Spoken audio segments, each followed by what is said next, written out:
ಪುನರುತ್ಥಾನ ಧ್ಯಾನಿಸುವ ಕಾಲವಾಗಿದೆ. ಪ್ರಭುವಿನ ಜೀವನಕ್ಕೆ ಅಂತ್ಯವಿರಲಿಲ್ಲ. ಇದ್ದವರು, ಇರುವವರು ಮತ್ತು ಜೀವಿಸುವವರು ಆಗಿದ್ದಾರೆ ಎಂದು ಧ್ಯಾನಿಸುವ ಕಾಲವಾಗಿದೆ. ಪ್ರಭು ಯೇಸು ಶಿಷ್ಯರಿಗೆ ಕಾಣಿಸಿಕೊಂಡಾಗ ನಿಮಗೆ ಶಾಂತಿ ಎಂದು ನುಡಿದರು. ಪ್ರಭುವಿನ ದರ್ಶನದಿಂದ ನಾವು ಸಂತೋಷ ಭರಿತರಾದೆವು. ಕ್ರೈಸ್ತರಾದ ನಾನು ಅಂತಹ ದಿವ್ಯಾನುಭವಕ್ಕೆ ಪಾತ್ರರಾಗಬೇಕು.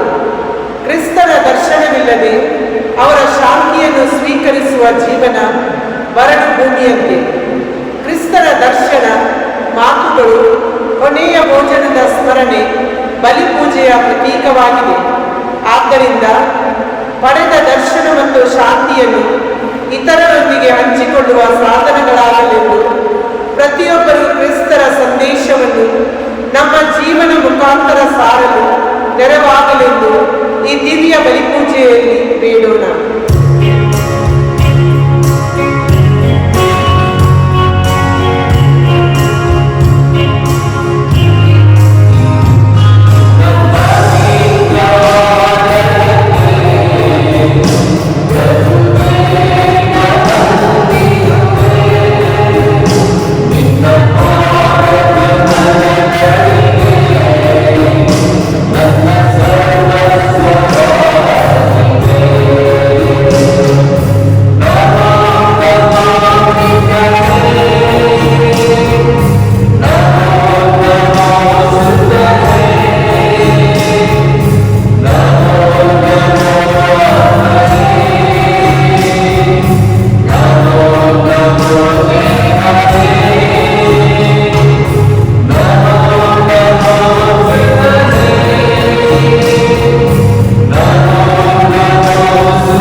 ಪಿತನ ಮತ್ತು ಸುತನ ಮತ್ತು ಪವಿತ್ರಾತ್ಮನ ನಾಮದಲ್ಲಿ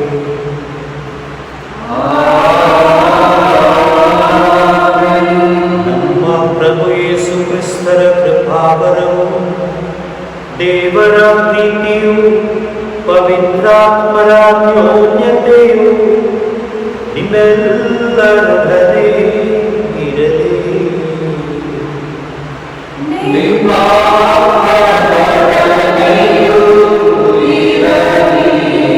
ಕ್ರಿಸ್ತರಲ್ಲಿ ಆತ್ಮೀಯ ಸಹೋದರ ಸಹೋದರಿಯರೇ ಹಾಗೂ ಪ್ರೀತಿಯ ಮಕ್ಕಳೇ, ನಾವಿಂದು ಪಾಸ್ಕ ಕಾಲದ ಎರಡನೆಯ ಭಾನುವಾರದಲ್ಲಿದ್ದೇವೆ. ಪಾಸ್ಕ ಕಾಲದ ಎರಡನೆಯ ಭಾನುವಾರ ದೈವಿ ದಯೆಯ ಭಾನುವಾರವನ್ನಾಗಿ ಧರ್ಮಸಭೆ ಆಚರಿಸುತ್ತಾ ಇದೆ. ದೇವರ ದಯೆ, ಕರುಣೆ, ಅನುಗ್ರಹ, ಆಶೀರ್ವಾದ ನಮ್ಮ ಮೇಲೆ ಇಲ್ಲದಿರೇ ನಾವು ದೃಢ ಸಮಾನ. ದೇವರ ದಯೆ ನಮಗೆ ಬೇಕು, ದೇವರ ಕರುಣೆ ನಮಗೆ ಬೇಕು. ದೇವರ ದಯೆಯಿಂದಲೇ ನಾವಿಂದು ಈ ಲೋಕದಲ್ಲಿ ಇನ್ನೂ ಜೀವಿಸುತ್ತಾ ಇದ್ದೇವೆ. ದೇವರ ದಯೆಗಾಗಿ, ದೇವರು ನಮಗೆ ನೀಡಿರುವ ಮಾಡಿರುವ ಎಲ್ಲ ಉಪಕಾರಗಳಿಗಾಗಿ, ವರದಾನಗಳಿಗಾಗಿ ದೇವರಿಗೆ ಕೃತಜ್ಞತೆಗಳನ್ನು ಹೇಳೋಣ. ಪುನರುತ್ಥಾನ ಪ್ರಭು ಅವರ ದಯೆಯ ಮೂಲಕ ನಮ್ಮನ್ನು ರಕ್ಷಿಸಿದ್ದಾರೆ. ಅವರ ದಯೆ ಸದಾ ನಮ್ಮ ಮೇಲೆ ಇರಲಿ ಎಂದು ಈ ಬಲಿ ಪೂಜೆಯ ಸಂದರ್ಭದಲ್ಲಿ ನಾವು ಪ್ರಾರ್ಥಿಸುವರಾಗೋಣ. ನಮ್ಮ ಬಲಿ ಪೂಜೆಯಲ್ಲಿ ನಾವೆಲ್ಲರೂ ಯೋಗ್ಯ ರೀತಿಯಲ್ಲಿ ಭಾಗವಹಿಸಲು ನಮ್ಮ ಪಾಪಗಳನ್ನು ಒಪ್ಪಿಕೊಳ್ಳುತ್ತಾ ದೇವರಲ್ಲೂ ಪರರಲ್ಲೂ ಕ್ಷಮೆ ಕೋರೋಣ. ಸರ್ವಶಕ್ತ ದೇವರಿಗೂ ಸಹೋದರ ಸಹೋದರಿಯರಿಗೂ ಯೋಚನೆಯಿಂದಲೂ ನುಡಿಯಿಂದಲೂ ನಡತೆಯಿಂದಲೂ ಕರ್ತವ್ಯ ಲೋಕದಿಂದಲೂ ನಾನು ಅನೇಕ ಪಾಪಗಳನ್ನು ಮಾಡುವುದೆಂದು ವಿವೇಚಿಸುತ್ತೇನೆ. ನನ್ನ ಪಾಪವೇ, ನನ್ನ ಪಾಪವೇ, ನನ್ನ ಮಹಾಪಾಪವೇ. ಆದುದರಿಂದ ಕನ್ನಿಕೆಯಾದ ಸಂತ ಪ್ರೇಮಿನವರನ್ನು, ಸಕಲ ದೇವದೂತರನ್ನು, ಸಂತರನ್ನು, ಸಹೋದರ ಸಹೋದರಿಯರೇ ನಿಮ್ಮನ್ನು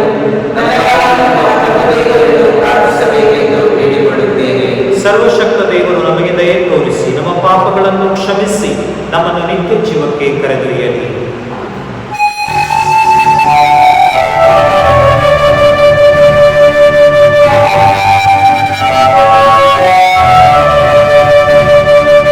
ಪ್ರಭು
ಪ್ರಾರ್ಥನೆಗಳನ್ನು ಪ್ರಭುವಿಗೆ ಸಮರ್ಪಣೆ ಮಾಡೋಣ. ದಯಾಮಯ ದೇವರು ತಮ್ಮ ದಯೆಯನ್ನ, ಕರುಣೆಯನ್ನ ನಮ್ಮ ಮೇಲೆ ಸುರಿಸಲಿ. ನಾವೆಲ್ಲರೂ ಪುನೀತರಾಗುವಂತೆ ದೇವರು ನಮ್ಮನ್ನು ಅರಸಲಿ ಎಂದು ಕೇಳೋಣ. ಅನಂತ ದಯಾಮಯ ದೇವರೇ, ಮರುಕಳಿಸುವ ಪಾಸ್ಕ ಮಹೋತ್ಸವದ ಸಂದರ್ಭದಲ್ಲಿ ನೀವು ಸ್ವಂತದವರನ್ನಾಗಿ ಮಾಡಿಕೊಂಡ ನಿಮ್ಮ ಪ್ರಜೆಯ ವಿಶ್ವಾಸದ ಜ್ವಾಲೆಯನ್ನು ಹೊತ್ತಿಸುತ್ತೀರಿ. ನಾವು ಯಾವ ಬಗೆಯ ನೀರಿನಿಂದ ಶುದ್ಧೀಕರಣ ಹೊಂದಿದ್ದಾರೆ, ಯಾರ ಪವಿತ್ರಾತ್ಮರಿಂದ ಮರುಜನ್ಮ ತಾಳಿದ್ದಾರೆ, ಯಾರ ರಕ್ತದಿಂದ ವಿಮೋಚನೆಯನ್ನು ಪಡೆದಿದ್ದಾರೆ ಎಂಬುದನ್ನು ಗ್ರಹಿಸಿ ಸರಿಯಾಗಿ ಅರ್ಥ ಮಾಡಿಕೊಳ್ಳುವಂತೆ ನೀವು ಅವರಿಗೆ ಕರುಣಿಸಿರುವ ಕೃಪಾವರವನ್ನು ಹೆಚ್ಚಿಸಿರಿ. ನಿಮ್ಮೊಂದಿಗೆ ಪವಿತ್ರಾತ್ಮರ ಐಕ್ಯದಲ್ಲಿ ದೇವರಾಗಿ ಯುಗ ಯುಗಾಂತರಕ್ಕೂ ಜೀವಿಸಿ ಆಡುವ ನಮ್ಮ ಪ್ರಭುವು ನಿಮ್ಮ ಪುತ್ರರೂ ಆಗಿರುವ ಯೇಸು ಕ್ರಿಸ್ತರ ಮುಖಾಂತರ ನಿಮ್ಮನ್ನು ಪ್ರಾರ್ಥಿಸುತ್ತೇವೆ.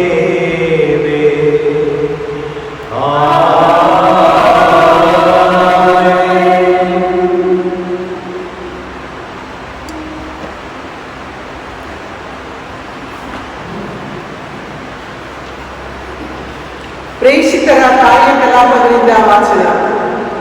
ಭಕ್ತಾದಿಗಳು ಪ್ರೇಷಿತರ ಬೋಧನೆಯನ್ನು ಕೇಳುವುದರಲ್ಲಿ ನಿರತರಾಗಿದ್ದರು, ಅನ್ಯೋನ್ಯವಾಗಿ ಬಾಳುತ್ತಿದ್ದರು, ರೊಟ್ಟಿ ಮುರಿಯುವ ಸಹಭೋಜನದಲ್ಲಿ ಪಾಲ್ಗೊಳ್ಳುತ್ತಿದ್ದರು ಹಾಗೂ ಪ್ರಾರ್ಥನಾ ಕೂಟಗಳಲ್ಲಿ ಭಾಗವಹಿಸುತ್ತಿದ್ದರು.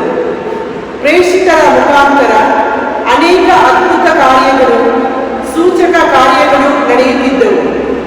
ಇದನ್ನು ಕಂಡು ಜನರು ಭಯಭ್ರಾಂತರಾಗುತ್ತಿದ್ದರು. ಭಕ್ತ ವಿಶ್ವಾಸಿಗಳೆಲ್ಲರೂ ಅನ್ಯೋನ್ಯವಾಗಿ ಬಾಳುತ್ತಿದ್ದರು, ತಮ್ಮಲ್ಲಿದ್ದುದನ್ನು ಹುದುವಾಗಿ ಹಂಚಿಕೊಳ್ಳುತ್ತಿದ್ದರು. ತಮ್ಮ ತಮ್ಮ ಆಸ್ತಿಪಾಸ್ತಿಯನ್ನು ಮಾರಿ ಬಂದ ಹಣವನ್ನು ಅವರವರ ಅವಶ್ಯಕತೆಗೆ ತಕ್ಕಂತೆ ಎಲ್ಲರಿಗೂ ಹಂಚುತ್ತಿದ್ದರು. ದಿನಂಪ್ರತಿ ಅವರು ಒಮ್ಮನಸ್ಸಿನಿಂದ ದೇವಾಲಯದಲ್ಲಿ ಸಭೆ ಸೇರುತ್ತಿದ್ದರು. ತಮ್ಮ ಮನೆಗಳಲ್ಲಿ ರೊಟ್ಟಿ ಮುರಿಯುವ ಸಹಭೋಜನವನ್ನು ಏರ್ಪಡಿಸಿ ಸಂತೋಷದಿಂದಲೂ ಸಹೃದಯದಿಂದಲೂ ಭಾಗವಹಿಸುತ್ತಿದ್ದರು. ದೇವರನ್ನು ಸ್ತುತಿಸುತ್ತಾ ಸಕಲರಿಗೆ ಅಚ್ಚುಮೆಚ್ಚಾಗಿ ಬಾಳುತ್ತಿದ್ದರು. ಜೀವೋದ್ಧಾರವನ್ನು ಹೊಂದಿದವರನ್ನೆಲ್ಲ ಪ್ರಭು ಈ ಸಭೆಗೆ ದಿನೇ ದಿನೇ ಸೇರಿಸಿಕೊಳ್ಳುತ್ತಿದ್ದರು. ಪ್ರಭುವಿನ ವಾಕ್ಯ. ಸಲ್ಲಲಿ.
ಆತನಿಂದಲೇ ನನಗೆ ಉದ್ಧಾರವು.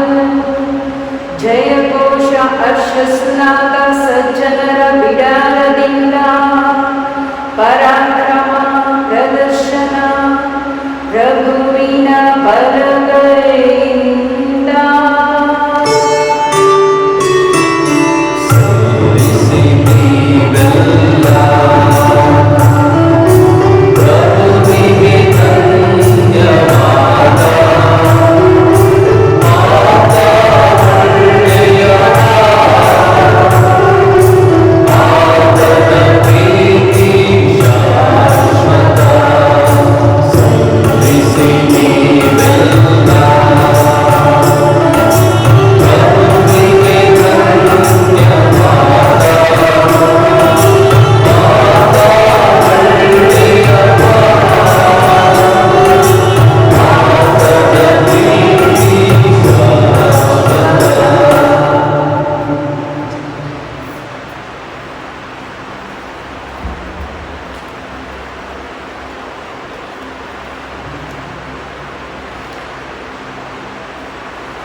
ಸಂತ ಪೇತ್ರನು ಬರೆದ ಮೊದಲನೇ ಪತ್ರದಿಂದ ವಾಚನ.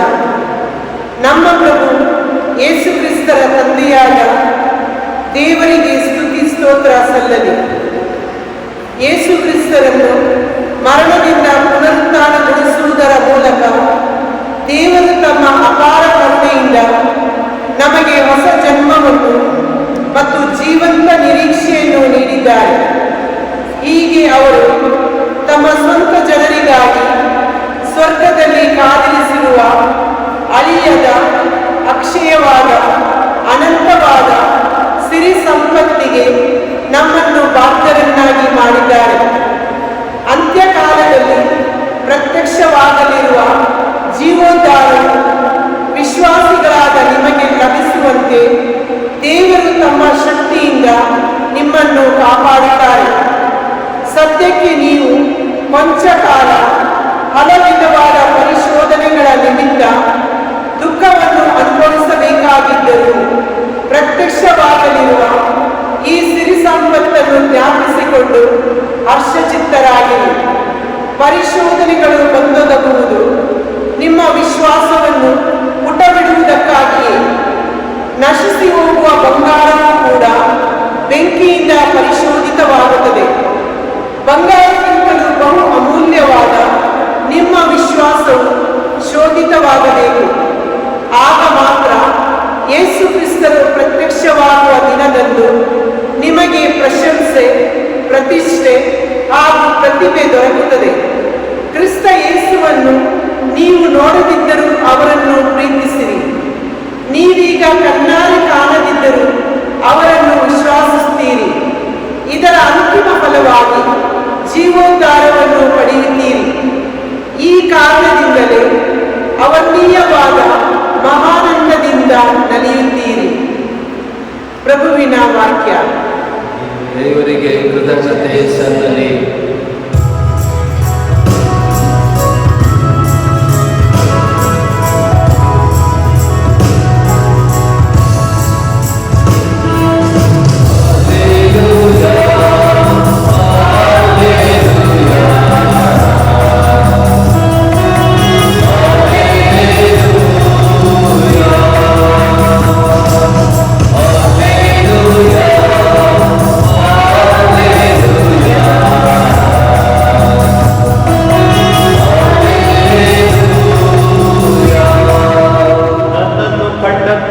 ತಾನೇ ನಿನಗೆ ವಿಶ್ವಾಸ ಹುಟ್ಟಿತು.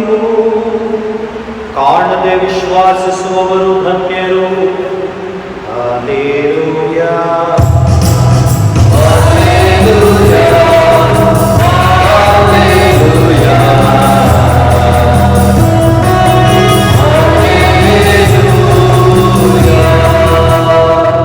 ಪ್ರಭು ನಿಮ್ಮೊಡನೆ ಇರಲಿ.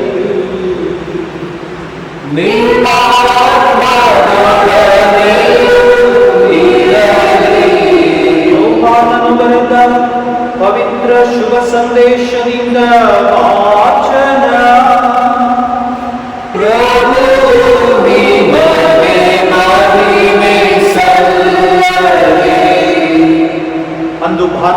ಸಂಜೆ ಶಿಷ್ಯರು ಒಂದು ಮನೆಯಲ್ಲಿ ಕೂತಿದ್ದರು. ಯಹೂದ್ಯರಿಗೆ ಅಂಜಿ ಮನೆಯ ಬಾಗಿಲುಗಳನ್ನು ಮುಚ್ಚಿಕೊಂಡು ಒಳಗೆ ಇದ್ದರು. ಆಗ ಯೇಸು ಬಂದು ಅವರ ನಡುವೆ ನಿಂತರು. ನಿಮಗೆ ಶಾಂತಿ ಎಂದು ಹೇಳಿ ತಮ್ಮ ಕೈಗಳನ್ನು ಮತ್ತು ಪಕ್ಕೆಗಳನ್ನು ತೋರಿಸಿದರು. ಪ್ರಭುವನ್ನು ಕಂಡು ಶಿಷ್ಯರಿಗೆ ಮಹದಾನಂದವಾಯಿತು. ಯೇಸು ಪುನಃ ನಿಮಗೆ ಶಾಂತಿ, ಪಿತನು ನನ್ನನ್ನು ಕಳುಹಿಸಿದಂತೆಯೇ ನಾನು ನಿಮ್ಮನ್ನು ಕಳುಹಿಸುತ್ತೇನೆ ಎಂದರು.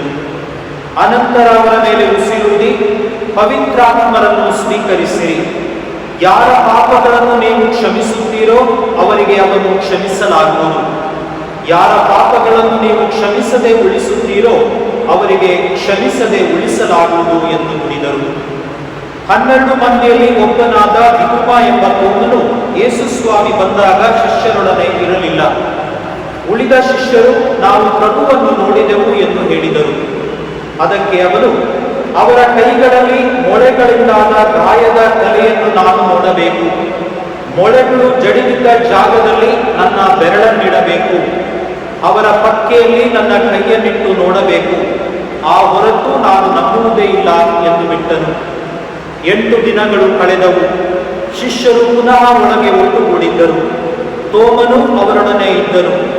ಬಾಗಿಲುಗಳು ಮುಚ್ಚಿದ್ದರೂ ಯೇಸು ಬಂದು ಅವರ ನಡುವೆ ನಿಂತು ನಿಮಗೆ ಶಾಂತಿ ಎಂದರು. ಆಮೇಲೆ ತೋಮನಿಗೆ, ಇಗೋ ನೋಡು ನನ್ನ ಕೈಗಳು, ನಿನ್ನ ಬೆರಳನ್ನು ತಂದು ಇಲ್ಲಿಡು, ನಿನ್ನ ಕೈಯನ್ನು ಚಾಚಿ ನನ್ನ ಪಕ್ಕೆಯಲ್ಲಿಡು. ವಿಶ್ವಾಸರಹಿತನಾಗಿರಬೇಡ, ವಿಶ್ವಾಸಿಸು ಎಂದು ಹೇಳಿದರು.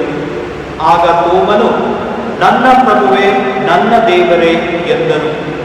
ಯೇಸು ಅವನಿಗೆ, ನನ್ನನ್ನು ಕಂಡದ್ದರಿಂದ ತಾನೇ ನಿನಗೆ ವಿಶ್ವಾಸ ಹುಟ್ಟಿತು. ಕಾಣದೆ ವಿಶ್ವಾಸಿಸುವವರು ಧನ್ಯರು ಎಂದು ಹೇಳಿದರು. ಯೇಸು ತಮ್ಮ ಶಿಷ್ಯರ ಕಣ್ಮುಂದೆ ಮಾಡಿದ ಸೂಚಕ ಕಾರ್ಯಗಳು ಇನ್ನು ಎಷ್ಟೋ ಇವೆ.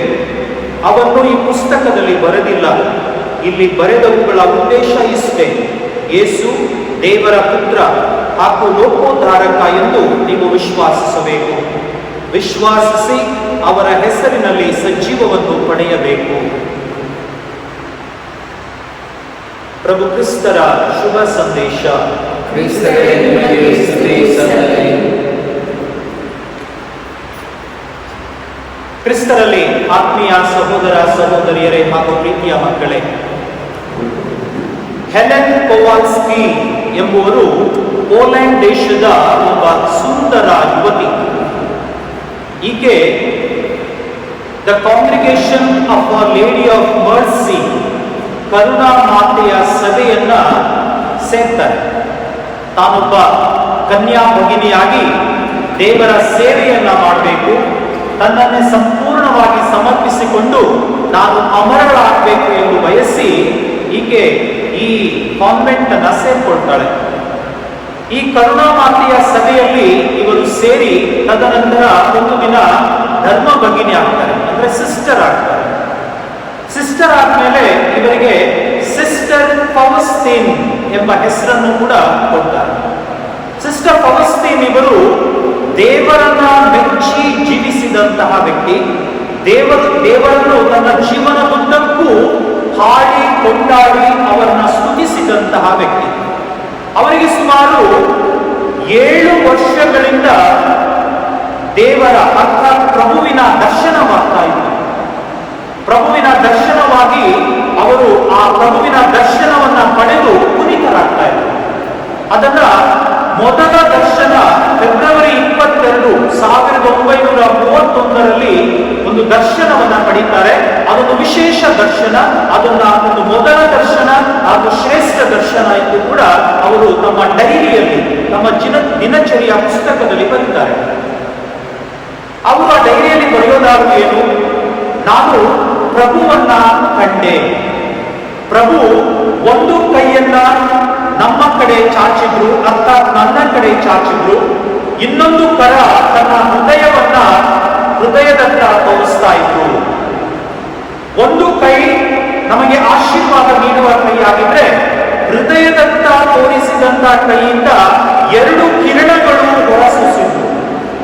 ಒಂದು ಕೆಂಪು ಕಿರಣ, ಇನ್ನೊಂದು ಬಿಳಿಯ ಕಿರಣ.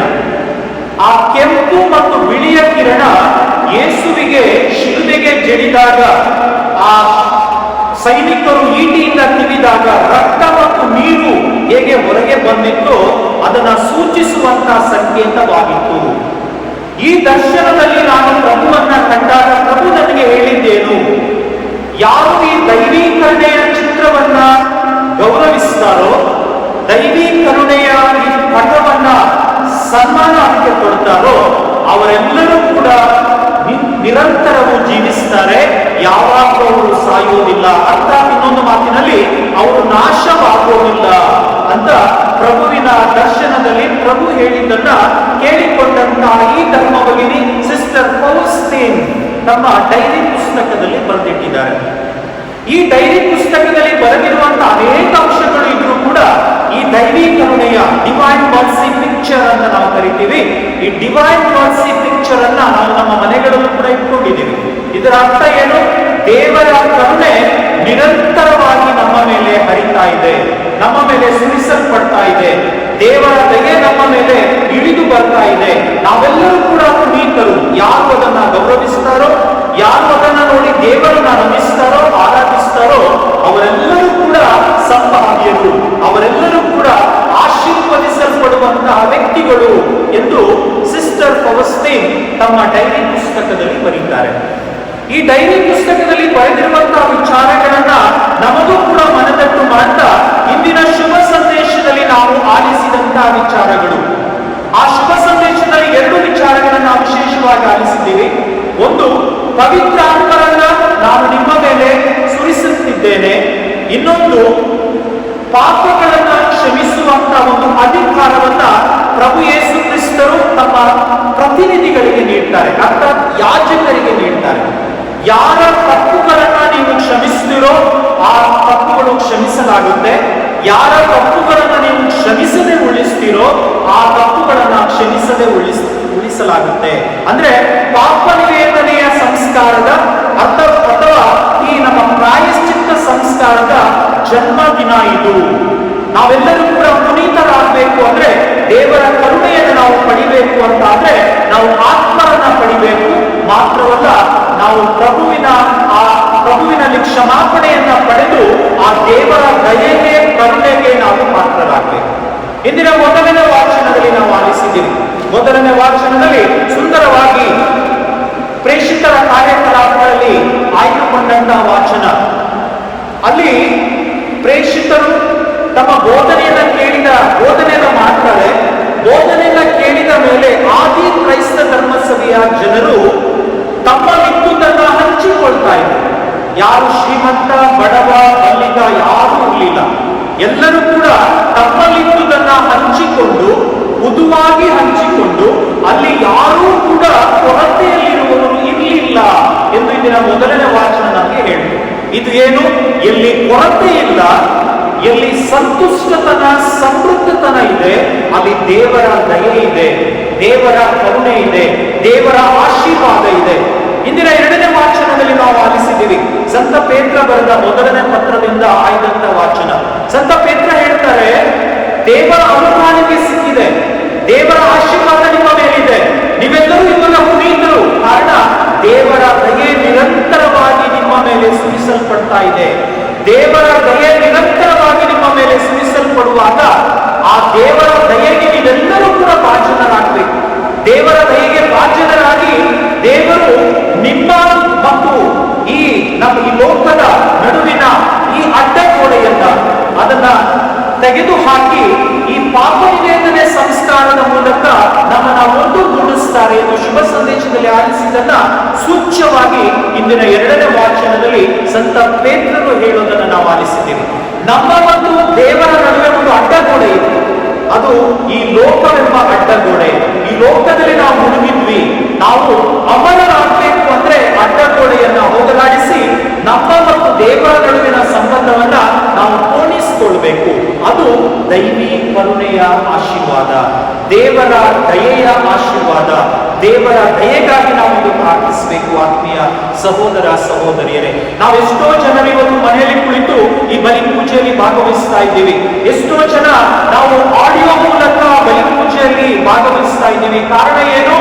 ನಮಗೆ ಇದೊಂದು ನೀಡುವ ಬಂದು ಭಾಗವಹಿಸುವ ವರದಾನ ನಮಗೆ ಇದ್ರೂ ಕೂಡ ಅನೇಕ ಕಾರಣಗಳಿಂದ ನಮಗೆ ಒಂದು ಚರ್ಚಿಗೆ ಹೋಗ್ಲಿಕ್ಕೆ ಆಗ್ತಾ ಇಲ್ಲ, ಪ್ರಭುವನ್ನ ಸ್ವೀಕರಿಸಲಿಕ್ಕೆ ಆಗ್ತಾ ಇಲ್ಲ. ಆದ್ರೆ ನಾವು ಮರಿಬಾರದು, ದೇವರ ದಯೆ ನಮ್ಮ ಮೇಲೆ ಇದೆ.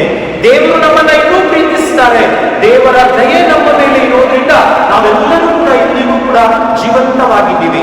ಎಷ್ಟೋ ಜನರು ಈ ಸೋಂಕಿನಲ್ಲಿ ಇವತ್ತು ನರಳಾಡ್ತಾ ಇದ್ದಾರೆ, ಎಷ್ಟೋ ಜನ ಬಲಿಯಾಗಿದ್ದಾರೆ. ಆದ್ರೆ ನಾವಿದ್ದೀವಿ, ನಮ್ಗೆ ಸೋಂಕು ಬರೋದಿಲ್ಲ ಅನ್ನುವಂಥದ್ದಲ್ಲ. ಬಂದರೂ ಕೂಡ ನಮ್ಮನ್ನ ರಕ್ಷಿಸುವವರು ದೇವರಾಗಿದ್ದಾರೆ, ನಮ್ಮನ್ನ ಆಶೀರ್ವದಿಸುವವರು ನಮ್ಮ ದೇವರ ದಯೆ ನಮ್ಮ ಮೇಲೆ ಇದ್ದಾಗ ನಮಗೆಲ್ಲರೂ ಕೂಡ ಸುಭಿಕ್ಷೆ ಸುಕ್ಷೇಮ ಮಾತ್ರವಲ್ಲ ಸಾಕ್ಷಾತ್ಕಾರದ ಬದುಕನ್ನು ಜೀವಿಸಲಿಕ್ಕೆ ನಾವು ಸಾಧ್ಯವಾಗುತ್ತೆ. ಆತ್ಮೀಯ ಸಹೋದರ ಸಹೋದರಿಯರೇ, ನನಗೆ ಒಂದು ಮನೆ ಇದೆ, ನನ್ನ ಹೆಂಡತಿ ಗಂಡ ಮಕ್ಕಳು, ನನಗೆ ಒಂದು ಕೆಲಸ ಇದೆ, ಆಸ್ತಿ ಇದೆ, ಎಲ್ಲವೂ ಕೂಡ ದೇವರ ದಯೆಯ ಒಂದು ಅನುಗ್ರಹ. ದೇವರ ದಯೆಯ ಅನುಗ್ರಹವನ್ನ ಪಡೆದು ನಾವು ಜೀವಿಸಬೇಕು ಎಂದಾದ್ಮೇಲೆ ನಾವೆಲ್ಲರೂ ಕೂಡ ನಿರಂತರವಾಗಿ ಆ ದೈವೀಕರಣೆಯ ಪ್ರಾರ್ಥನೆಗಳನ್ನ ನಾವು ಮಾಡಬೇಕು. ದೈವೀಕರಣೆಯ ಪ್ರಾರ್ಥನೆಗಳು ಯಾವುದು? ಇವತ್ತು ನಮಗೆ ದೇವಾಲಯಕ್ಕೆ ಒಂದು ಪರಮ ಪ್ರಸಾದವನ್ನು ಸ್ವೀಕರಿಸಲಿಕ್ಕೆ ಆಗದೆ ಇರಬಹುದು, ಆದ್ರೂ ಕೂಡ ನಾವು ಆಧ್ಯಾತ್ಮಿಕವಾಗಿ ಪರಮ ಪ್ರಸಾದವನ್ನು ಸ್ವೀಕರಿಸಬೇಕು.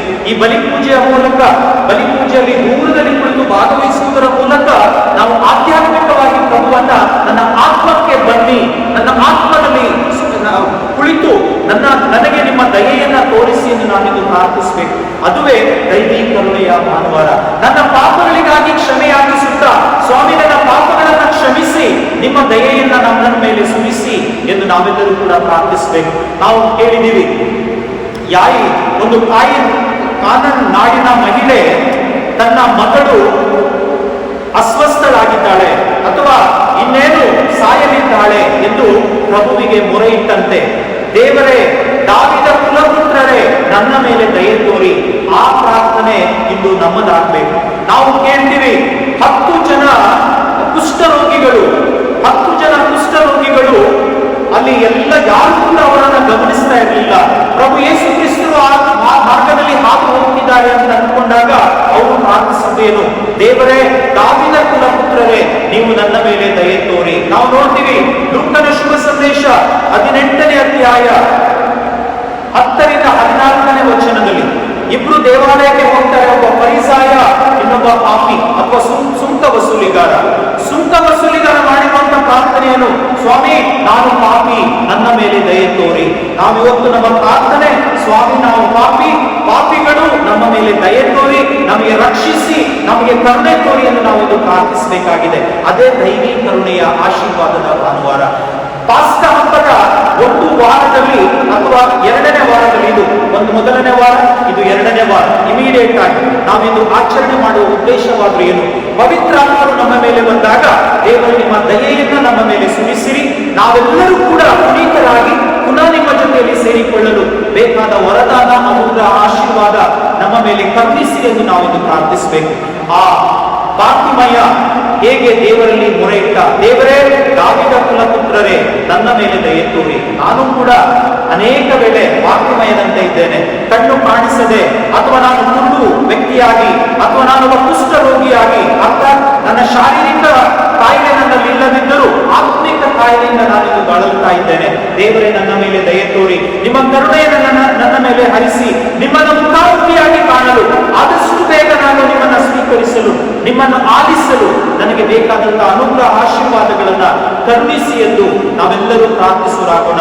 ನಮ್ಮ ಮನೆಯಲ್ಲಿ ಕುಳಿತು ಒಂದು ಕ್ಷಣ ಕಣ್ಣು ಮುಚ್ಚಿ, ದೇವರೇ, ನಿಮ್ಮ ದಯೆಯನ್ನ ನಮ್ಮ ಮೇಲೆ ಸುರಿಸಿರಿ. ಕೀರ್ತನೆ 118 ವಚನ 1 ನಾವಿವತ್ತು ಪ್ರಾರ್ಥಿಸ್ತೇವೆ. ದೇವರೇ, ನನ್ನ ಮೇಲೆ ದಯೆ ತೋರಿ. ದೇವರಲ್ಲಿ ನಾವು ಪ್ರಾರ್ಥನೆ ಮಾಡೋಣ. ದೇವರೇ, ನಮ್ಮ ಮೇಲೆ ದಯೆ ತೋರಿ, ನಮಗೆ ಕರುಣೆಯಾಗಿರಿ. ನಾವೆಲ್ಲರನ್ನ, ನನ್ನನ್ನ, ನನ್ನ ಕುಟುಂಬವನ್ನ, ನನ್ನ ಕೆಲಸ ಕಾರ್ಯಗಳನ್ನ, ನನ್ನ ಯೋಚನೆಗಳನ್ನ ಆಶೀರ್ವಾದ ಮಾಡಿ ಪ್ರಭುವೆ ಎಂದು ಈ ಬಲಿಪೂಜೆ ಸಂದರ್ಭದಲ್ಲಿ ನಾವು ಪ್ರಾರ್ಥಿಸುವರಾಗೋಣ. ಆಮೆನ್.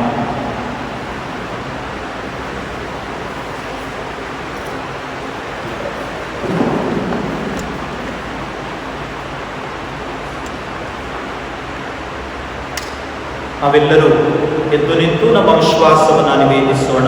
ಸ್ವರ್ಗವನ್ನು ಭೂಮಿಯನ್ನು ವಿಶ್ವಾಸಿಸುತ್ತೇನೆ. ಅವರೇ ಪುತ್ರರು, ನಮ್ಮ ಪ್ರಭು ಯೇಸು ಕ್ರಿಸ್ತನನ್ನು ವಿಶ್ವಾಸಿಸುತ್ತೇನೆ. ಇವರು ಪವಿತ್ರಾತ್ಮನಿಗಾಗಿ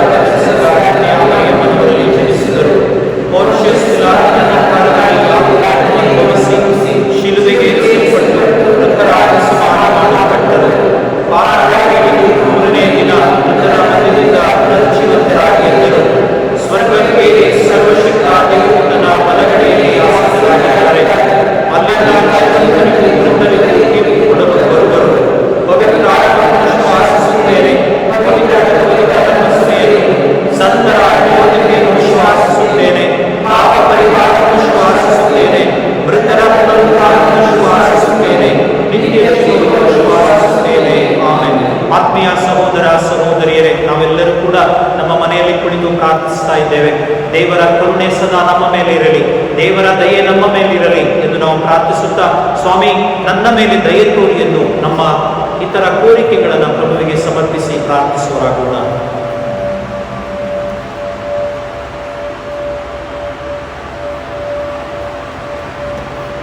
ನಿಮ್ಮ ಉತ್ತರ: ಪ್ರಭುವೇ, ನಿಮ್ಮನ್ನು ಪ್ರಾರ್ಥಿಸುತ್ತೇವೆ. ಪ್ರಭುವೇ, ನಿಮ್ಮನ್ನು ಪ್ರಾರ್ಥಿಸುತ್ತೇವೆ. ಧಾರ್ಮಿಕ ಮುಖಂಡರು, ಧರ್ಮಾಧ್ಯಕ್ಷರು, ಕನ್ಯಾಸ್ತ್ರೀಯರು ದೇವರ ಪ್ರತಿರೂಪಗಳಾಗಿದ್ದಾರೆ. ಆ ಪ್ರಭುವಿನ ದಿವ್ಯ ಅನುಭವವನ್ನು ಪಡೆದು ಶಾಂತಿ ಸಂದೇಶವನ್ನು ಸಾರುತ್ತಾ ಎಲ್ಲರಲ್ಲಿ ದೇವರ ಪ್ರೀತಿಯನ್ನು ಒಂದುಗೂಡಿಸುವಂತೆ ಪ್ರಭುವೇ, ನಿಮ್ಮನ್ನು ಪ್ರಾರ್ಥಿಸುತ್ತೇವೆ.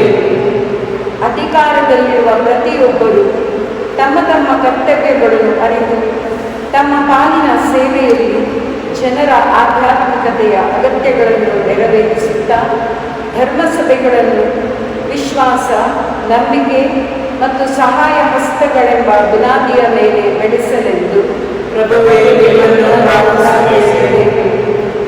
ದೇಶದ ನಾಯಕರು ತಮ್ಮ ನಿಸ್ವಾರ್ಥ ಸೇವೆಯಿಂದ ಭಾಷೆ, ಜಾತಿ, ಧರ್ಮಗಳೆಂಬ ಭಿನ್ನ ಭೇದಗಳನ್ನು ಹೋಗಲಾಡಿಸಿ ಜನರನ್ನು ಒಂದೇ ನಂಬಿಕೆ, ಕಾಳಜಿ ಮತ್ತು ಐಕ್ಯತೆಯಲ್ಲಿ ಬಾಳಲು ನೆರವಾಗುತ್ತಾ ದೇಶದ ಪ್ರಗತಿಗೆ ಶ್ರಮಿಸಲೆಂದು ಪ್ರಭುವೇ, ನಿಮ್ಮನ್ನು ಪ್ರಾರ್ಥಿಸುತ್ತೇವೆ. ಧರ್ಮ ಕೇಂದ್ರದ ಪ್ರತಿಯೊಬ್ಬರು ಕ್ರಿಸ್ತನ ದರ್ಶನ ಪಡೆದು ಶಾಂತಿಯನ್ನು ಸ್ವೀಕರಿಸಿ ಧಾರ್ಮಿಕ ಆಚಾರ ವಿಚಾರಗಳಲ್ಲಿ ಪಾಲ್ಗೊಳ್ಳುತ್ತಾ ಸಾಮರಸ್ಯ, ಪ್ರೀತಿ, ಅನ್ಯೋನ್ಯತೆಯಲ್ಲಿ ಜೀವಿಸಲು ದೇವರು ನೆರವಾಗಲೆಂದು ಪ್ರಭುವೇ, ನಿಮ್ಮನ್ನು ಪ್ರಾರ್ಥಿಸುತ್ತೇವೆ. ಅವಶೇಷವಾಗಿ ಪ್ರಾರ್ಥಿಸೋಣ. ಇಡೀ ವಿಶ್ವ ಇಂದು ಕೊರೋನಾ ಸೋಂಕಿನಿಂದ ತತ್ತರಿಸ್ತಾ ಇದೆ. ಎಷ್ಟೋ ಜನರು ಮೃತಪಟ್ಟಿದ್ದಾರೆ, ಎಷ್ಟೋ ಜನರು ಕಾಯಿಲೆಯಿಂದ ಇದ್ದಾರೆ, ಎಷ್ಟೋ ಜನರು ಸಂಕಟ ಪಡ್ತಾ ಇದ್ದಾರೆ. ಈ ರೋಗದ ನಿಮಿತ್ತ ಅನೇಕರು ತಮ್ಮ ಕೆಲಸ ಕಾರ್ಯಗಳಿಲ್ಲದೆ, ಊಟಕ್ಕೂ ಒಂದೊತ್ತಿಗೆ ಊಟವಿಲ್ಲದೆ ಅವರು ಬಳಲ್ತಾ ಇದ್ದಾರೆ. ಅವರೆಲ್ಲರನ್ನ ಸ್ಮರಿಸಿಕೊಂಡು ಪ್ರಾರ್ಥಿಸುವಾಗ ದಯಾಮಯ ದೇವರ ಕರುಣೆ, ದಯೆ ಈ ಪ್ರಪಂಚದ ಮೇಲೆ, ವಿಶ್ವದ ಮೇಲೆ, ನಮ್ಮೆಲ್ಲರ ಮೇಲೆ ಸುರಿಸಲ್ಪಟ್ಟು ನಾವೆಲ್ಲರೂ ಕೂಡ ದೇವರ ಅನುಗ್ರಹಗಳಿಗೆ ಪಾತ್ರರಾಗುವ ಸೌಭಾಗ್ಯವನ್ನು ದೇವರು ನಮಗೆ ನೀಡಲೆಂದು ನಾವಿಂದು ಪ್ರಾರ್ಥಿಸೋಣ. ನಮ್ಮ ನಮ್ಮ ಮನೆಗಳಲ್ಲಿ ನಾವು ಕುಳಿತು ಪ್ರಾರ್ಥಿಸುವಾಗ ನಮ್ಮೆಲ್ಲರನ್ನ ದೇವರು ಅನುಗ್ರಹಿಸಲಿ, ಆಶೀರ್ವದಿಸಲಿ. ನಾವು ಕುಳಿತ ಜಾಗದಲ್ಲೇ ದೇವರು ನಮ್ಮನ್ನ ಹರಸಿ ಆಶೀರ್ವದಿಸಲಿ. ನಾವು ಪ್ರಾರ್ಥಿಸುವ ಪ್ರತಿಯೊಂದು ಕ್ಷಣದಲ್ಲೂ ದೇವರು ನಮ್ಮೊಂದಿಗಿದ್ದು ಪ್ರಭುವೇ ನನ್ನ ಮೇಲೆ ದಯೆ ತೋರಿ ಎಂದು ನಾವು ಪ್ರಾರ್ಥಿಸುತ್ತಾ ದೇವರಿಗೆ ಅಭಿಮುಖಗಳಾಗಿ ಬಾಳುತ್ತಾ ದೇವರಿಗೆ ಸಾಕ್ಷಿ ಆಗುವ ಸೌಭಾಗ್ಯ ಪ್ರಭು ನಮಗೆ ನೀಡಲೆಂದು ಮೌನವಾಗಿ ನಮ್ಮೆಲ್ಲರ ವೈಯಕ್ತಿಕ ಕೋರಿಕೆಗಳಿಗಾಗಿ ಪ್ರಾರ್ಥಿಸುವರಾಗೋಣ.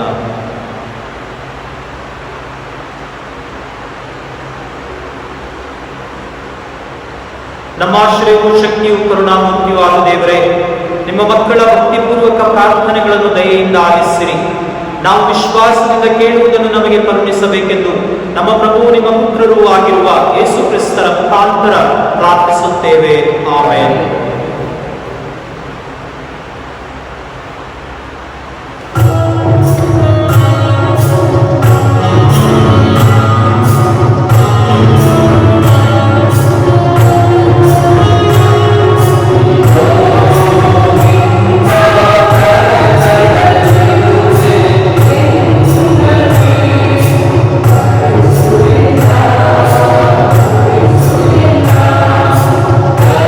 Amen.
ಮತ್ತು ನಿಮ್ಮ ಬಳಿಯು ಸರ್ವಶಕ್ತ ಪಿತನಾದ ದೇವರಿಗೆ ಅಂಗೀಕೃತವಾಗುವಂತೆ ಪ್ರಾರ್ಥಿಸಿರಿ.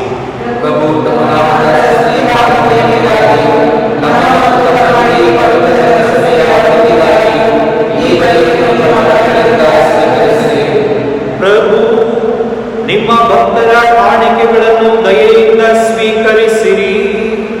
ದೀಕ್ಷಾ ಸ್ನಾನದ ಹಾಗೂ ನಿಮ್ಮ ನಾಮ ನಿವೇದನೆಯ ಮೂಲಕ ಪುನಶ್ಚೇತನಗೊಂಡ ಇವರು ಮುಗಿವಿಲ್ಲದ ಆನಂದವನ್ನು ಪಡೆಯಲಿ. ನಮ್ಮ ಪ್ರಭು ಕ್ರಿಸ್ತರ ಮುಖಾಂತರ ನಿಮ್ಮನ್ನು ಪ್ರಾರ್ಥಿಸುತ್ತೇವೆ.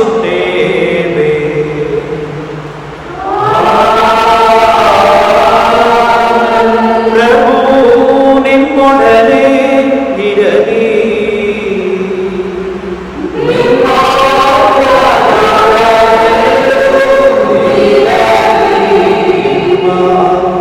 ಮನಗಳನ್ನು ಮೇಲಕ್ಕೆತ್ತಿರಿ.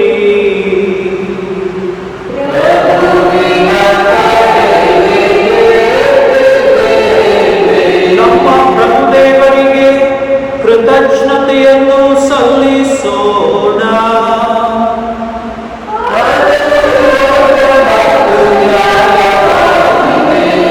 ಪ್ರಭು ಎಲ್ಲ ಕಾಲದಲ್ಲೂ ನಿಮ್ಮನ್ನು ಸ್ತುತಿಸುವುದು, ವಿಶೇಷವಾಗಿ ನಮ್ಮ ಪಾಸ್ಕ ಬಲಿಯಾದ ಕ್ರಿಸ್ತರು ಅರ್ಪಿತರಾದ ಈ ಕಾಲದಲ್ಲಿ ಅತ್ಯಾಡಂಬರದಿಂದ ನಿಮ್ಮನ್ನು ಕೊಂಡಾಡುವುದು ನಿಜವಾಗಿ ಯೋಗ್ಯವೂ ನ್ಯಾಯವೂ ಆಗಿದೆ. ನಮ್ಮ ಕರ್ತವ್ಯವೂ ರಕ್ಷಣೆಯೂ ಆಗಿದೆ. ಏಕೆಂದರೆ ಲೋಕದ ಪಾಪಗಳನ್ನು ಪರಿಹರಿಸಿದ ನೈಜ ಕುರಿಮರಿಯವರೇ, ತಮ್ಮ ಮರಣದಿಂದ ನಮ್ಮ ಮರಣವನ್ನು ವಿನಾಶ ಮಾಡಿ ತಮ್ಮ ಪುನರುತ್ಥಾನದಿಂದ ನಮಗೆ ಪುನರ್ಜೀವ ಕೊಟ್ಟವರು ಅವರೇ. ಪಾಸ್ಕ ಮಹದಾನಂದದಿಂದ ತುಂಬಿ ಎಲ್ಲಾ ದೇಶಗಳು ಜನಾಂಗಗಳು ನಿಮ್ಮ ಸ್ತುತಿಯಲ್ಲಿ ಉಲ್ಲಾಸಿಸುತ್ತವೆ. ಅಂತೆಯೇ ಸ್ವರ್ಗೀಯ ಶಕ್ತರು ದೂತಗಣಗಳು ಒಂದಾಗಿ ನಿಮ್ಮ ಮಹಿಮೆಯ ನಿರಂತರ ಗೀತೆಯನ್ನು ಹಾಡುತ್ತಾ ಘೋಷಿಸುತ್ತೇವೆ.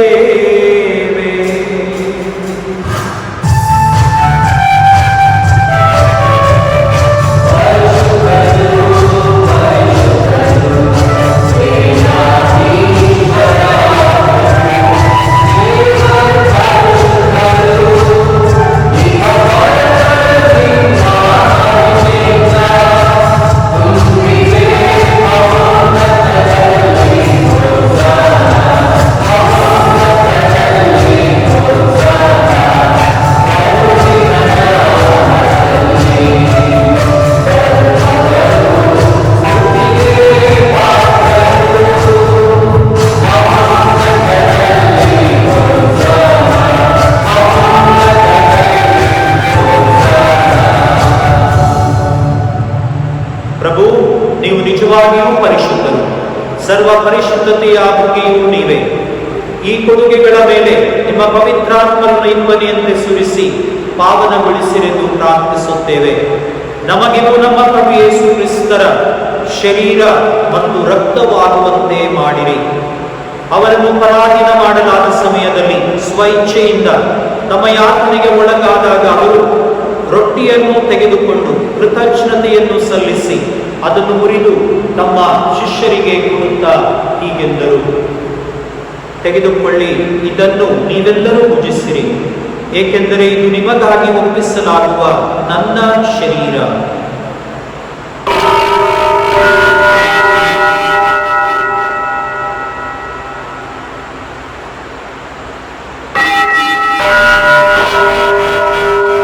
ಅಂತೆಯೇ ಭೋಜನದ ಅಂತ್ಯದಲ್ಲಿ ಅವರು ಪಾನಪಾತ್ರೆಯನ್ನು ತೆಗೆದುಕೊಂಡು ಮತ್ತೊಮ್ಮೆ ನಿಮಗೆ ಕೃತಜ್ಞತೆಯನ್ನು ಸಲ್ಲಿಸಿ ತಮ್ಮ ಶಿಷ್ಯರಿಗೆ ಕೊಡುತ್ತಾ ಹೀಗೆಂದರು, ತೆಗೆದುಕೊಳ್ಳಿ ಮತ್ತು ಇದರಿಂದ ನೀವೆಲ್ಲರೂ ಪಾನ ಮಾಡಿರಿ, ಏಕೆಂದರೆ ಇದು ಹೊಸ ಮತ್ತು ಅನಂತ ಒಡಂಬಡಿಕೆಯ ನನ್ನ ರಕ್ತದ ಪಾತ್ರೆ.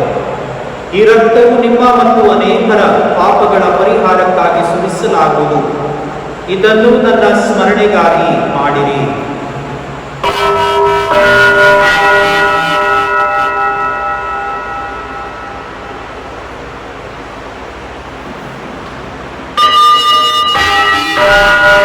ವಿಶ್ವಾಸದ ರಹಸ್ಯ.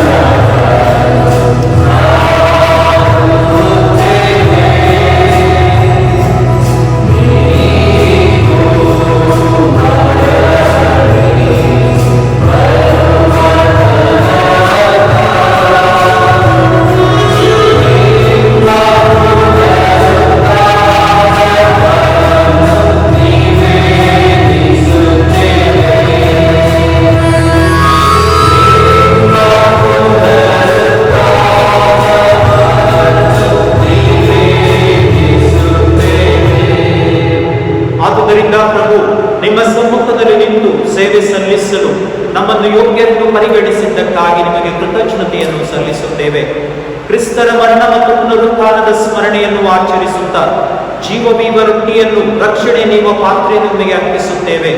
ಕ್ರಿಸ್ತರ ಶರೀರ ಮತ್ತು ರಕ್ತದಲ್ಲಿ ಪಾಲ್ಗೊಳ್ಳುವ ನಮ್ಮನ್ನು ಪವಿತ್ರಾತ್ಮರು ಒಂದುಗೂಡಿಸಬೇಕೆಂದು ನಿಮ್ಮನ್ನು ವಿನಯದಿಂದ ವಿನಯಿಸುತ್ತೇವೆ. ಪ್ರಭು, ನಿಮ್ಮ ವಿಶ್ವವ್ಯಾಪಿ ಧರ್ಮಸಭೆಯನ್ನು ಸ್ಮರಿಸಿಕೊಳ್ಳಿರಿ. ನಮ್ಮ ವಿಶ್ವಗುರು ಫ್ರಾನ್ಸಿಸ್ ಅವರೊಂದಿಗೂ ನಮ್ಮ ಧರ್ಮಾಧ್ಯಕ್ಷ ಫ್ರಾನ್ಸಿಸ್ ಅವರೊಂದಿಗೂ ಸಕಲ ಯಾಜಕರೊಂದಿಗೂ ಅದನ್ನು ಪ್ರೀತಿಯ ಪರಿಪೂರ್ಣತೆಡೆಗೆ ಮುನ್ನಡೆಸಿರಿ. ಪ್ರಭು, ಪುನರುತ್ಥಾನದ ನಿರೀಕ್ಷೆಯಲ್ಲಿ ವಿಶ್ರಮಿಸುತ್ತಿರುವ ನಮ್ಮ ಸಹೋದರ ಸಹೋದರಿಯರನ್ನು ನಿಮ್ಮ ದಯೆಯಲ್ಲಿ ಮೃತರಾದ ಎಲ್ಲರನ್ನೂ ಸ್ಮರಿಸಿಕೊಳ್ಳಿರಿ. ಅವರನ್ನು ನಿಮ್ಮ ಸಮ್ಮುಖದ ಪ್ರಭೆಗೆ ಬರಮಾಡಿರಿ.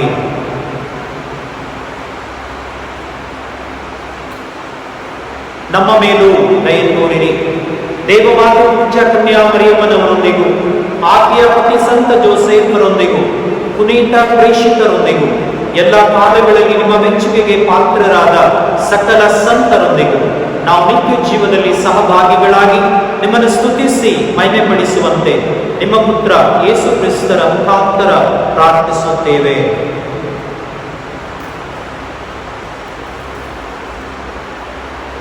ಇವರ ಮುಖಾಂತರವು ಇವರೊಂದಿಗೂ ಇವರಲ್ಲಿಯೂ ಸರ್ವಶಕ್ತ ತಂದೆಯಾದ ದೇವರೇ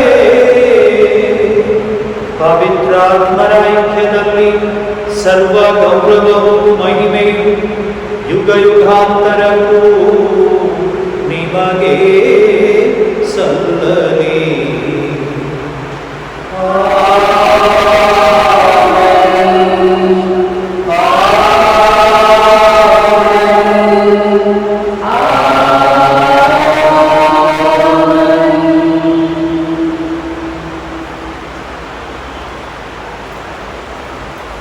ದೈವಿ ದಯೆ ನಮ್ಮ ಮೇಲಿರಲಿ. ನಾವೆಲ್ಲರೂ ದೇವರ ದಯೆಗೆ ಪಾತ್ರರಾಗಿ ಜೀವಿಸುವ ಸೌಭಾಗ್ಯ ನಮಗೆ ದೇವರು ನೀಡಲಿ ಎಂದು ಪ್ರಾರ್ಥಿಸುತ್ತಾ ಪ್ರಭು ಕಲಿಸಿಕೊಟ್ಟ ಪ್ರಾರ್ಥನೆ ಮೂಲಕ ಭಕ್ತಿಯಿಂದ ಪ್ರಾರ್ಥಿಸೋಣ. ಸ್ವರ್ಗದಲ್ಲಿರುವ ನಮ್ಮ ತಂದೆಯೇ, ನಿಮ್ಮ ನಾಮ ಪೂಜಿತವಾಗಲಿ, ನಿಮ್ಮ ರಾಜ್ಯ ಬರಲಿ, ನಿಮ್ಮ ಚಿತ್ತ ಸ್ವರ್ಗದಲ್ಲಿ ನೆರವೇರುವ ಪ್ರಕಾರ ಭೂಮಿಯಲ್ಲಿಯೂ ನೆರವೇರಲಿ. ನಮ್ಮ ಅನುದಿನದ ಆಹಾರವನ್ನು ನಮಗೆ ನೀಡಿರಿ. ನಮಗೆ ತಪ್ಪು ಮಾಡಿದವರನ್ನು ನಾವು ಕ್ಷಮಿಸುವ ಪ್ರಕಾರ ನಮ್ಮ ಪಾಪಗಳನ್ನು ಕ್ಷಮಿಸಿರಿ.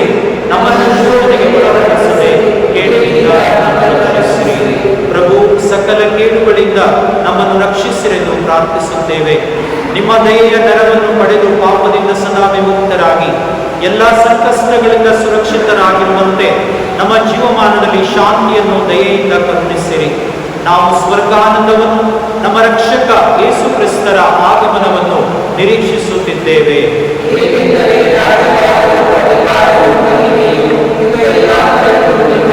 ಪ್ರಭು ಯೇಸು ಕ್ರಿಸ್ತರೇ, ನಿಮ್ಮ ಪ್ರೇಷಿತರಿಗೆ ನಿಮಗೆ ಶಾಂತಿಯನ್ನು ಬಿಟ್ಟು ಹೋಗುತ್ತೇನೆ, ನನ್ನ ಶಾಂತಿಯನ್ನು ನಿಮಗೆ ಕೊಡುತ್ತೇನೆ ಎಂದು ಹೇಳಿದ್ದೀರಿ. ನಮ್ಮ ಪಾಪಗಳನ್ನು ಲಕ್ಷಿಸದೆ ನಿಮ್ಮ ಧರ್ಮಸಭೆಯ ವಿಶ್ವಾಸವನ್ನು ವೀಕ್ಷಿಸಿರಿ. ಅದಕ್ಕೆ ನಿಮ್ಮ ಚಿತ್ತದ ಪ್ರಕಾರ ಶಾಂತಿಯನ್ನು, ಐಕ್ಯತೆಯನ್ನು ದಯೆಯಿಂದ ದಯಪಾಲಿಸಿರಿ. ಯುಗ ಯುಗಾಂತರಕ್ಕೂ ಜೀವಿಸಿ ಆಳುವ ನಿಮ್ಮನ್ನು ಪ್ರಾರ್ಥಿಸುತ್ತೇವೆ. ಪ್ರಭುವಿನ ಶಾಂತಿ ಸದಾ ನಿಮ್ಮಲ್ಲಿರಲಿ. ಬೇರೆ ಪುನರುತ್ಥಾನಿ ಪ್ರಭುವಿನ ಶಾಂತಿಯನ್ನು ಪರಸ್ಪರ ಕೋರೋಣ. ಕ್ರಿಸ್ತರ ಶಾಂತಿ. ಲೋಕದ ಪಾಪಗಳನ್ನು ಪರಿಹರಿಸುವ ದೇವರ ಕೃಪೆಯೇ ನಮಗೆ ದಯೆ ತೋರಿ. ಲೋಕದ ಪಾಪಗಳನ್ನು ಪರಿಹರಿಸುವ ದೇವರ ಕೃಪೆಯೇ ನಮಗೆ ದಯೆ ತೋರಿ. ಲೋಕದ ಪಾಪಗಳನ್ನು ಪರಿಹರಿಸುವ ದೇವರ ಕೃಪೆಯೇ ನಮಗೆ ಶಾಂತಿ ನೀಡಿರಿ.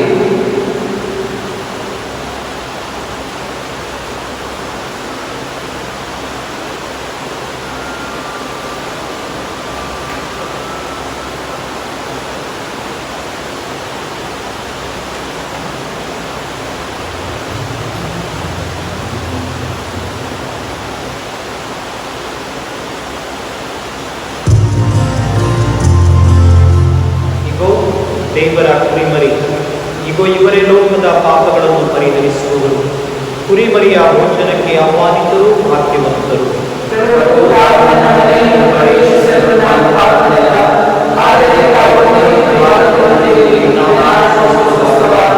ಅಮರ ಜೀವವನ್ನು ಪಡೆಯುವಂತೆ ಕ್ರಿಸ್ತರ ಶರೀರ ಮತ್ತು ರಕ್ತವು ನಮ್ಮನ್ನು ಕಾಪಾಡಲಿ. ಆಮೆನ್.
ನಾವು ಸ್ವೀಕರಿಸದೇ ಇಲ್ಲ ಎಂದು ನಾವು ತಿಳ್ಕೊಂಡಿರ್ಬೋದು. ಆದರೆ ಆಧ್ಯಾತ್ಮಿಕವಾಗಿ ನಾವು ಪ್ರಭುವನ್ನು ಸ್ವೀಕರಿಸುವ ಸಂದರ್ಭ ದೇವರು ನಮಗೆ ಕೊಟ್ಟಿದ್ದಾರೆ. ಆಧ್ಯಾತ್ಮಿಕವಾಗಿ ನಾವು ಪ್ರಭುವನ್ನು ಸ್ವೀಕರಿಸಿದ್ದೇವೆ ಎಂದು ವಿಶ್ವಾಸಿಸಿ ನಾನು ಹೇಳುವ ಪ್ರಾರ್ಥನೆಗಳನ್ನು ನೀವು ಪುನರಾವರ್ತಿಸಿ.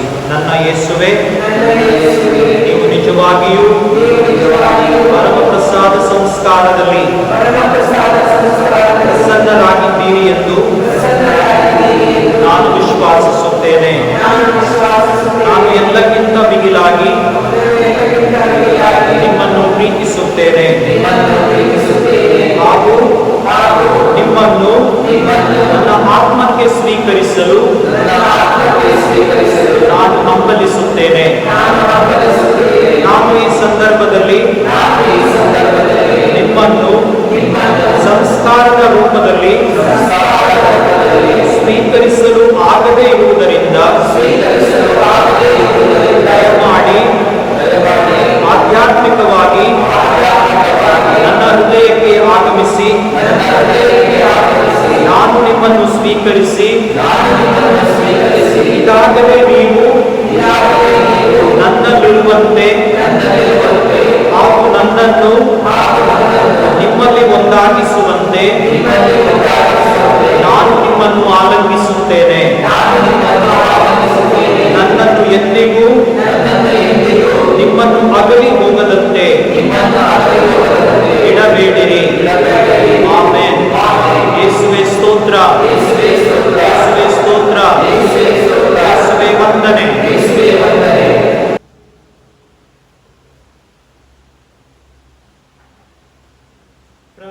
ಪ್ರಾರ್ಥಿಸೋಣ. ಸರ್ವಶಕ್ತ ದೇವರೇ, ನಾವು ಪಾಸ್ಕ ಪರಮ ಸಂಸ್ಕಾರವನ್ನು ಸ್ವೀಕರಿಸಿದ್ದೇವೆ. ಇದು ನಮ್ಮ ಮನಗಳಲ್ಲಿ ನಿರಂತರ ಪರಿಣಾಮಕಾರಿಯಾಗುವಂತೆ ಕರುಣಿಸಿರಿ. ನಮ್ಮ ಪ್ರಭು ಕ್ರಿಸ್ತರ ಮುಖಾಂತರ ನಿಮ್ಮನ್ನು ಪ್ರಾರ್ಥಿಸುತ್ತೇವೆ.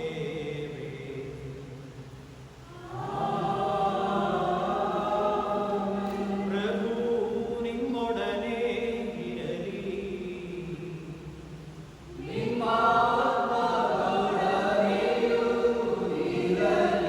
ತಲೆಬಾಗಿ ಪ್ರಭುವಿನ ಆಶೀರ್ವಾದವನ್ನು ಕೋರೋಣ.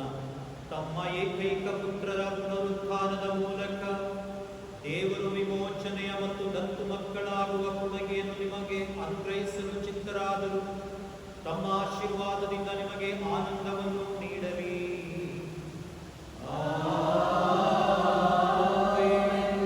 ತಮ್ಮ ವಿಮೋಚನಾ ಕಾರ್ಯದಿಂದ ಕ್ರಿಸ್ತರು ನಿಮಗೆ ನಿರಂತರ ಸ್ವಾತಂತ್ರ್ಯದ ಕೊಡುಗೆಯನ್ನು ಅನುಗ್ರಹಿಸಿದ್ದಾರೆ. ಅವರು ನಿಮ್ಮನ್ನು ನಿತ್ಯ ಸಂಭಾವನೆಗೆ ಬಾಧ್ಯಸ್ಥರನ್ನಾಗಿ ಮಾಡಲಿ.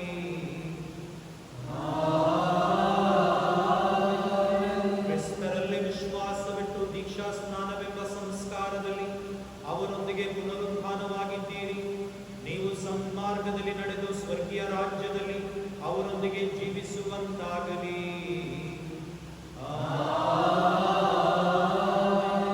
ಸರ್ವಶಕ್ತ ದೇವರಾದ ಪಿತಾ, ಸುತ ಮತ್ತು ಪವಿತ್ರಾತ್ಮರು ನಿಮ್ಮನ್ನು ಆಶೀರ್ವದಿಸಿ